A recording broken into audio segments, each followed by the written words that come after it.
ব্যালটেই ভরসা নির্বাচন কমিশনের, বাদ ইভিএম।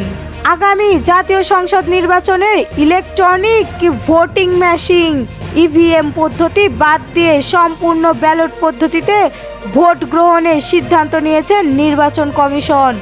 এই বিষয়ে নির্বাচন কমিশনের চূড়ান্ত সিদ্ধান্তের কথা জানিয়েছেন প্রধান নির্বাচন commission CAC AMM Nasir Uddin. রাজধানীর আগারগাঁওয়ে নির্বাচন ভবনে সাংবাদিকদের সঙ্গে আলাপকালে সিএসি বলেন, জাতীয় নির্বাচনের ইভিএম পদ্ধতি থেকে বেরিয়ে এসে ব্যালট পদ্ধতিতে ভোট গ্রহণ করা হবে। এর আগে গতকাল নির্বাচন কমিশনের তাহমিদা আহমেদ জানিয়েছেন 2025 সালের শেষ অথবা 26 সালের জানুয়ারিতে জাতীয় নির্বাচন আয়োজনের প্রস্তুতি রয়েছে নির্বাচন কমিশনের। নির্বাচন নিয়ে স্পষ্ট রোডম্যাপ দেওয়া হয়েছে বললেন প্রধান উপদেষ্টার প্রেস সচিব। নির্বাচন নিয়ে খুব স্পষ্ট রোডম্যাপ দেওয়া হয়েছে বলে জানিয়েছেন প্রধান উপদেষ্টার প্রেস সচিব শফিকুল আলম।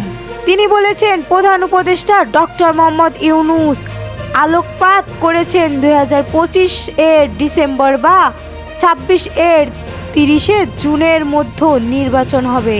আওয়ামী লীগ অনুতপ্ত না হয়ে উল্টো ষড়যন্ত্র করছে বললেন খন্দকার মোস্তাক। এই সরকার জনগণের যে মৌলিক প্রত্যাশা, জনগণের অধিকার, ভোট অধিকার ফিরিয়ে পাবে, যে মুক্তিযুদ্ধ চেতনা, স্বাধীনতার চেতনা আমরা এদেশে এ পর্যন্ত কেন বাস্তবায়ন করতে পারলাম না, কেন এই 2024 জুলাই আগস্টেও এদেশের মানুষের অধিকার ফিরে পাওয়ার জন্য, গণতন্ত্রের উদ্ধারের জন্য, স্বাধীনতা সার্বভৌমত্বের রক্ষার জন্য এবং অর্থনৈতিকের রক্ষার জন্য, দেশকে বাঁচানোর জন্য কেন আন্দোলন করতে হয়েছে, কেন প্রাণ দিতে হয়েছে। আজকে যদি এই দেশে আমরা এগুলো উপলব্ধি করতে পারি তাহলে আসলে এই ধরনের আলোচনা সবাই উপস্থিত থাকার সার্থকতা।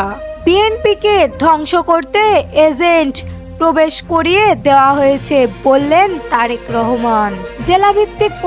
জেলাভিত্তিক প্রশিক্ষণ কর্মশালায় অংশ হিসেবে 31 দফার রাষ্ট্র সংস্কার নিয়ে ঢাকা, গাজীপুর ও নারায়ণগঞ্জ জেলার প্রশিক্ষণ কর্মশালায় লন্ডন থেকে ভার্চুয়াল যুক্ত হয়ে বিএনপির ভারপ্রাপ্ত চেয়ারম্যান তারেক রহমান বলেছেন, বিএনপির জনপ্রিয়তা অনেকেই ঈর্ষান্বিত।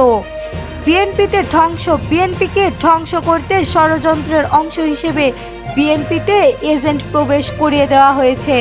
তারেক রহমান আরও বলেন, 5 আগস্টের পর থেকে দেশের স্বাধীনতা সার্বভৌমত্ব নিয়ে চক্রান্ত শুরু হয়েছে।